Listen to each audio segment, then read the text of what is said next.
Keep it going for Joe, the one-armed Mexican, guys. Clap hard for him.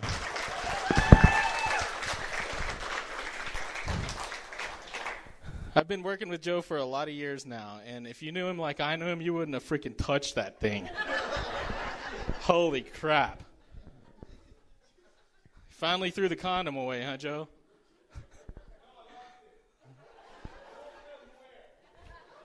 It's always good to hear. But married people, make some noise. Come on, married people. Okay. Single people, make some noise.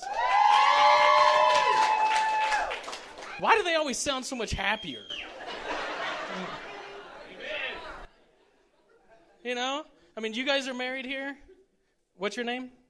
Sherry and Jay, right on. And you guys have been together for 31 plus years. Holy crap. So after 31 years of marriage, I'm pretty sure that Jay is pretty comfortable with you in every aspect of the word, right? Like to where he just comes out of the bathroom butt naked, just, hey, look. Thigh slapper. Thigh slapper, thigh slapper. Calf roper. Calf roper. Does he ever do the I'm a girl where he tucks it back, runs out, hey, I'm a girl. Look. I'm a girl. Every guy in here has done that. And if you say you haven't, it's because you can't.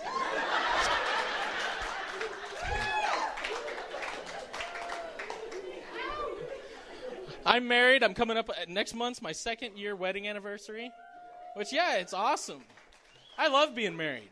But there's things that guys don't tell you about being married before you get married. Like the phrase, I don't care. That doesn't mean I don't care. It's a game. And here's the example. You know, you call up, you're like, hey, honey, I'm on my way home. What do you want for dinner? I don't care. You've played this game before, haven't you? And that doesn't mean I just get to pick up whatever shit I want. That means that I get to list off every restaurant in the entire city until I land on the one she really wants to eat at. I think that game was released along with a few other games. The Nothing's Wrong and Don't Fucking Touch Me. I think those were all released together. Another thing that you don't find out about is about women farting. My wife and I were together for 2.5 years, nary one fart. A fartless 2.5 years. We got married, she said, I do. What the heck? What was that? Nothing?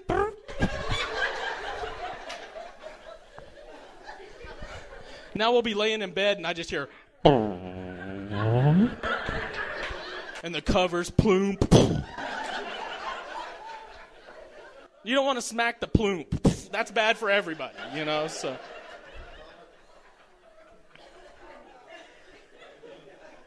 Sex changes when you get married. Like when you're dating, you have anywhere sex.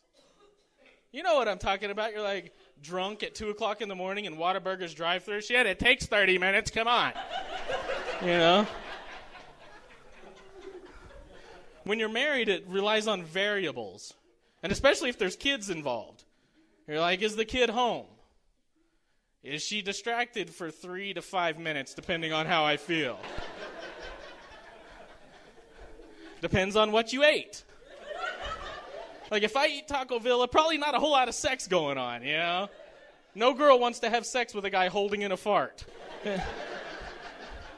Or just farting, period, you know? I mean, and if you haven't farted while you're having sex, you're either lying or you're doing it wrong. So, everybody's been like, oh, yeah, you like that? Oh, yeah, that's... What was that? I stepped on the cat's tail.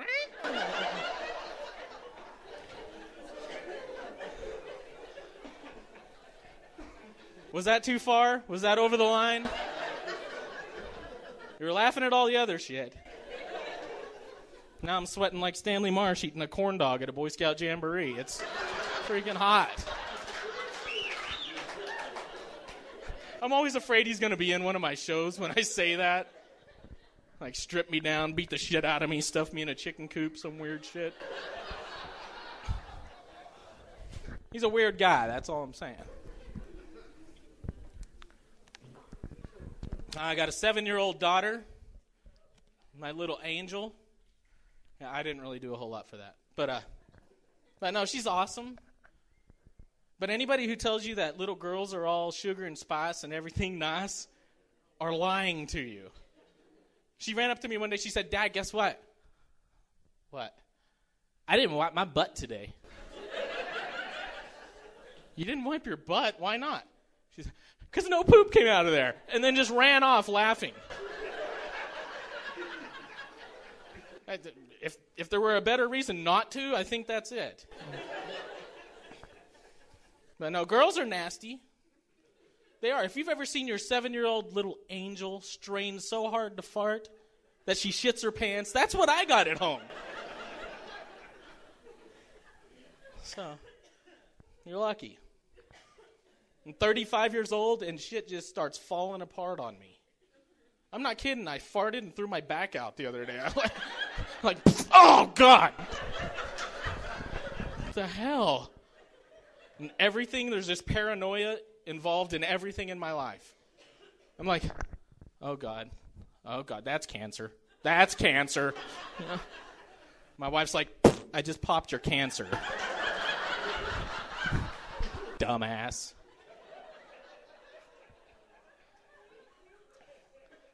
Just being honest. But I'm fat. That sucks. Because, you know, like when you can look at yourself in the mirror and you go, God, I'm getting kind of fat. And then you get to the point where you've arrived. You know, you're just like, shit, I'm fat. Great. I realized I was fat one day when I was sitting on the couch eating Cheetos watching Biggest Loser. And while I was doing that, I was fingering my belly button. I don't lube it up. I'm not a sicko, you know. But I'm fingering my belly button and it queefed. I was like, it's time. When you stick your finger in your belly button and it goes, it's time to do something about it. I was at Walmart. They got this stuff called Ally. Have you seen that? It's a fat blocker. Yeah, I read one side effect. Explosive diarrhea without warning. If there were ever anything that you needed a warning for, I would think it would be explosive diarrhea. Am I right? Yeah. Like on a list of shit I need a warning for, it goes nuclear war and explosive diarrhea right next to it. Because in both cases, people are going to need to be underground. There's going to be fallout. And people are going to get hurt. Speaking of crap, how is it that a turd knows exactly how far away from home I am? It's so weird. I'm in my car, I'm driving home, I hit the 3/4 mile marker, and a turd's like, I'll race you! You know, it's like...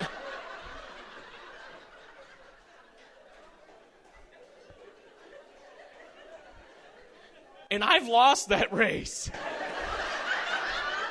It's just that walk of shame as you throw your underwear in the fireplace and turn on the shower. I think I've shit my pants more as an adult than I ever did as a kid.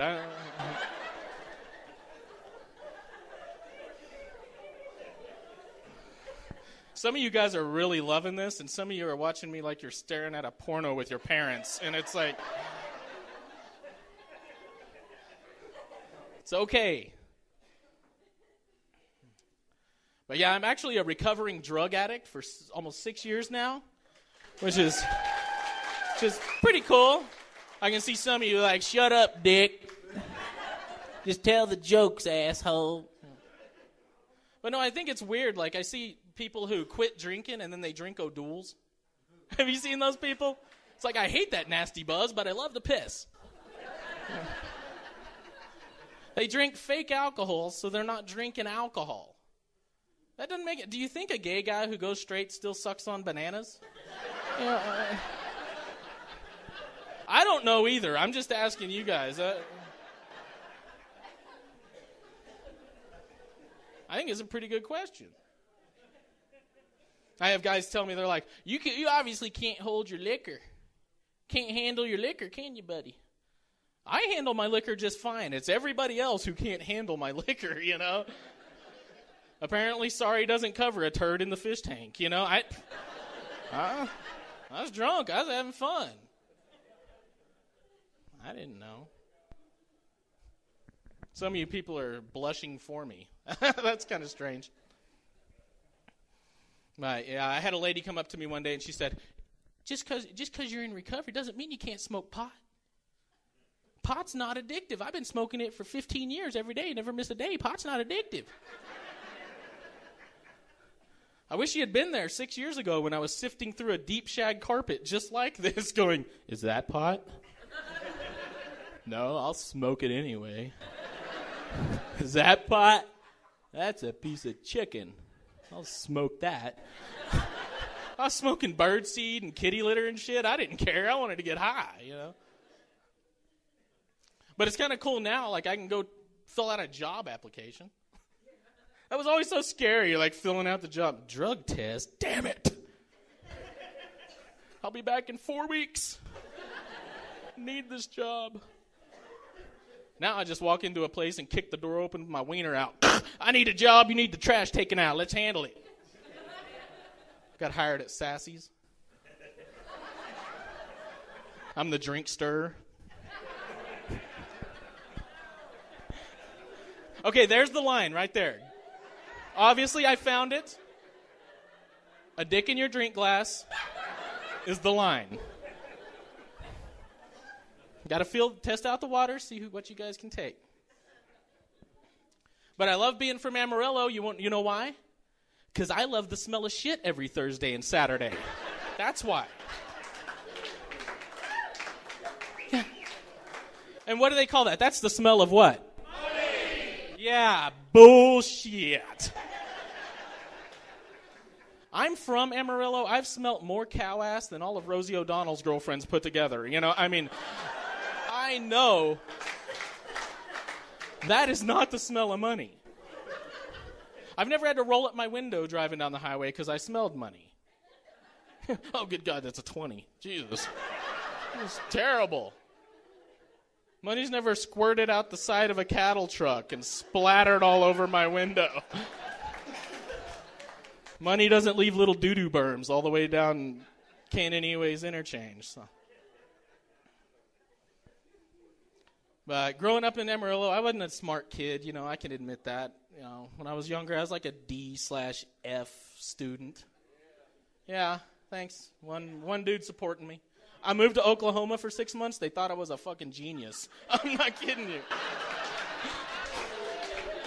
I was in all the advanced courses with kids that didn't wear helmets, and I mean, I was valedictorian. Back to Texas, where there's 26 letters in the alphabet. See, about half of y'all got that, and the other half's like A, B, C, D, E, F, G. There are 26. Oh, you guys are good. You guys are good. You having fun tonight? Yeah. Right on. We got a Scotty K in the house for you. Make some noise for him, guys. He flew here.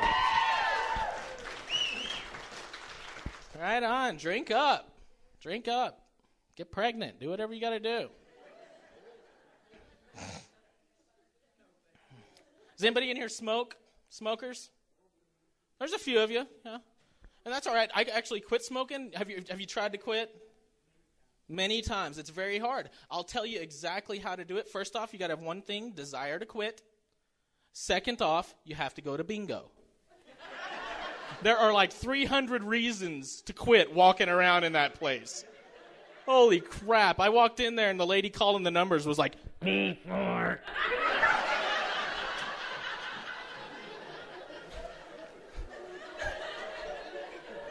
Maybe I should quit smoking.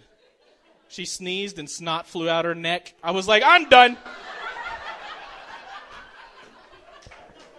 Done. But I quit partying. I had a guy tell me, he's like, big buff dude, you know, cracks walnuts in his ass crack, buff, you know. He comes up and he's like, dude, you need to start running. Working out, getting buff, run. Because if you run, you get a runner's high. It's better than any drug you could imagine. What's a runner's high? Like, dude, you run for like 3.5 miles and you stop and you feel fantastic. Yeah, because you quit fucking running, you know.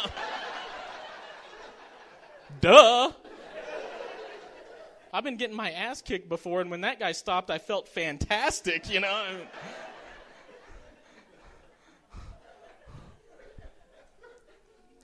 Just think it's a little strange, that's all.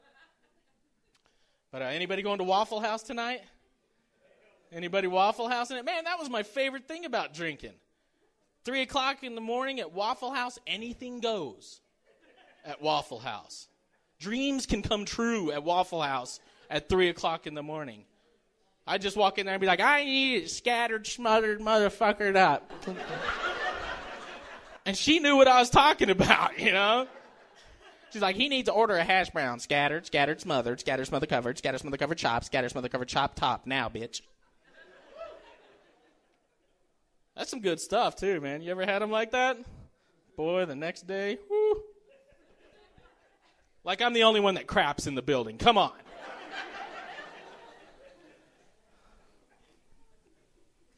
I have people that work with me here. They're going to be like, Jesus, there he is.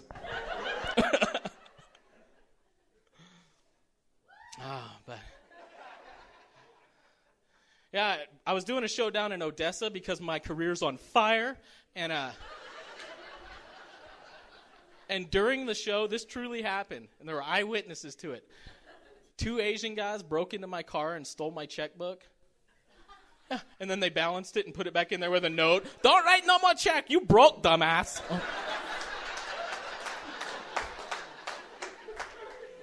It's impossible. Deposited a check. But yeah, that truly happened. 2 Asian guys broke into my car, stole my checkbook, writing checks all over Odessa. My name is Billy Goforth. How many Asian guys are there out there running around named Billy Goforth? How did that work when they were trying to cash a check? Yes, my name is Barry. If they can't pronounce the name, don't let them write the check. That's all I'm saying. Just rule of thumb. Thanks, man. I appreciate it. One dude's like, that was good. That was kind of a thinker. The rest of you are like, come on, rack them out, boy.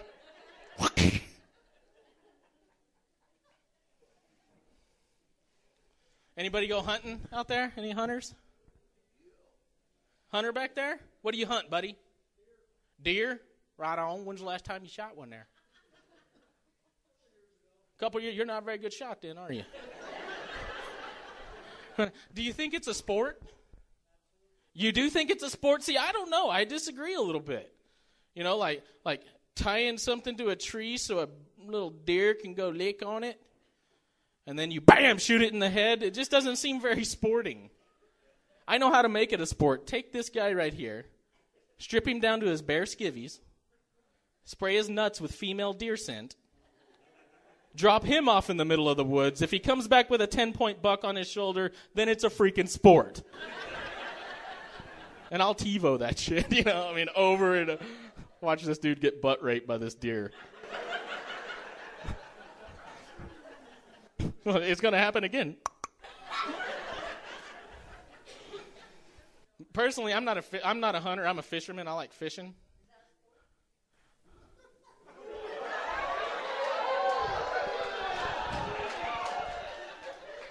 Actually, no, because you can do it and get drunk and drowned at the same time. So it's not really a sport. But good question. I appreciate your input. You almost stumped me. Must be a kindergarten teacher. I'm just saying, that's my level, kindergarten. But no, I like fishing. I do.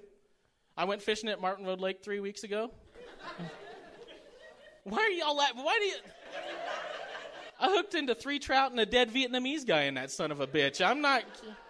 I'm kidding. It's a joke, lady. There are no trout in Martin Road Lake.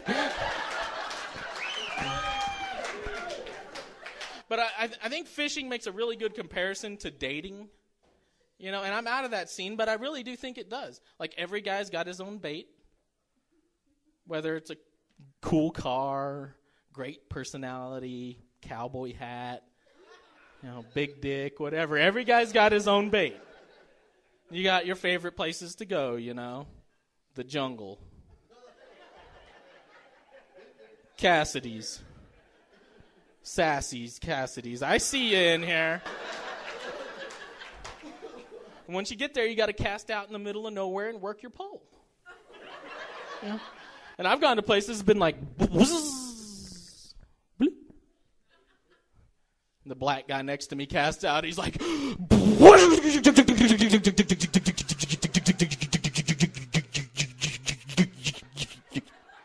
splash.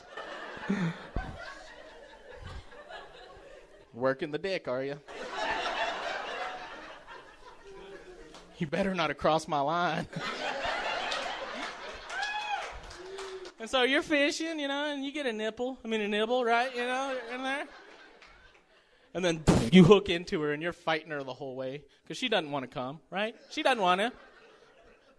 You fight her all the way to the surface. You're like, yeah! Shit. It's a fat-ass carp with a camel toe. But I took her Rominator anyways. What about you guys? I mean, I put a long tail on that kite, didn't I? You guys were like, is it done? No? Oh, shit. Now? Oh, damn it.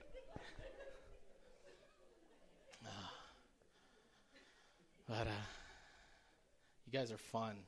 You guys really are. I was doing a little research on the internet, stumbled across a site that I'm not going to share with you guys, but I stumbled across another site after that I'll talk about.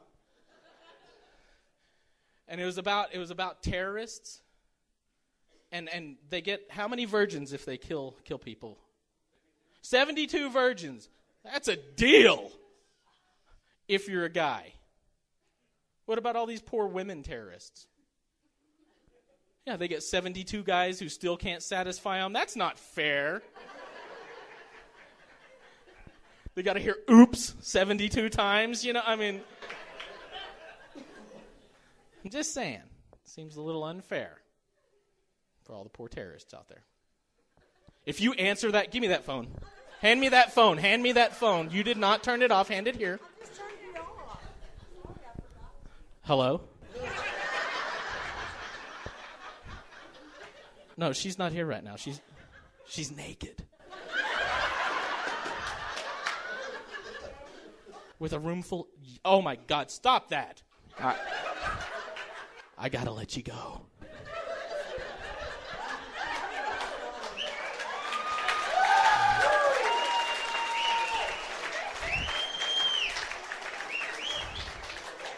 Call your son.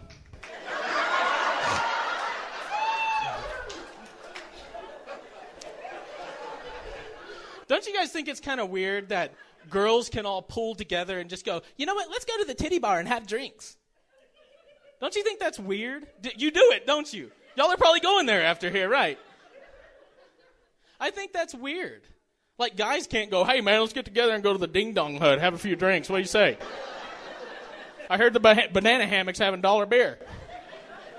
We can't do that.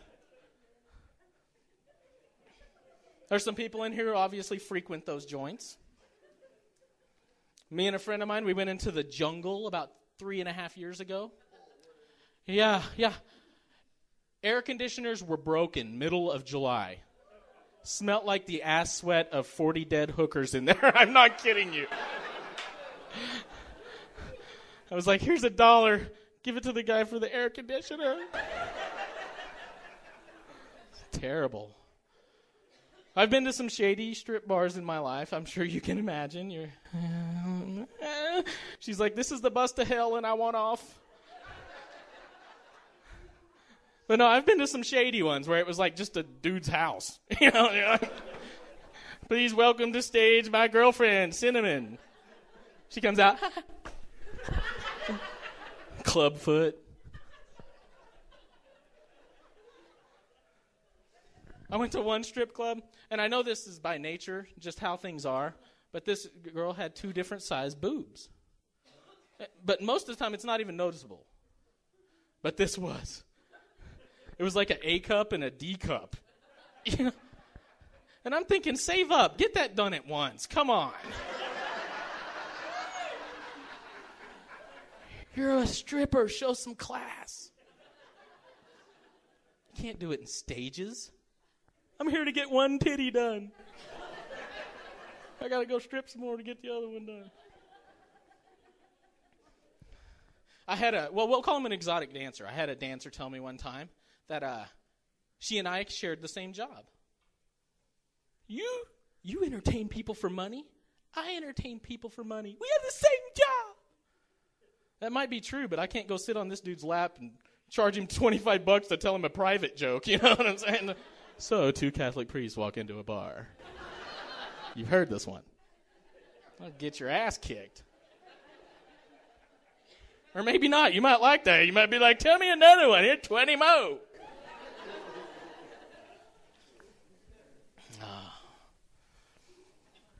Guys, here's something that you just need to know before I get out of here. I've got to share this with you.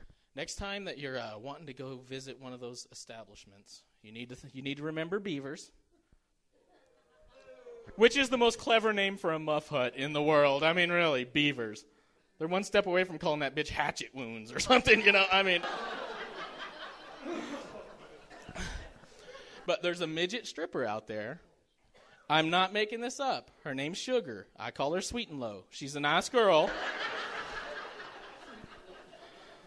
The first time I saw her, she was butt naked riding a tricycle around on stage. And I was disgusted. But I was like, that is a butt naked midget on a tricycle. You know. So I tipped her a $50. She gave me a coffee table dance. Yeah. She was just peddling a little pussy.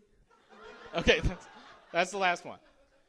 While I'm tipping her, this guy comes up and says, I want you to show me something I've never seen before. To a butt-naked midget on a tricycle. It's like, Mayor Harpole? That's my time, guys. I've had a blast. Enjoy the rest of the show. God bless. Good night.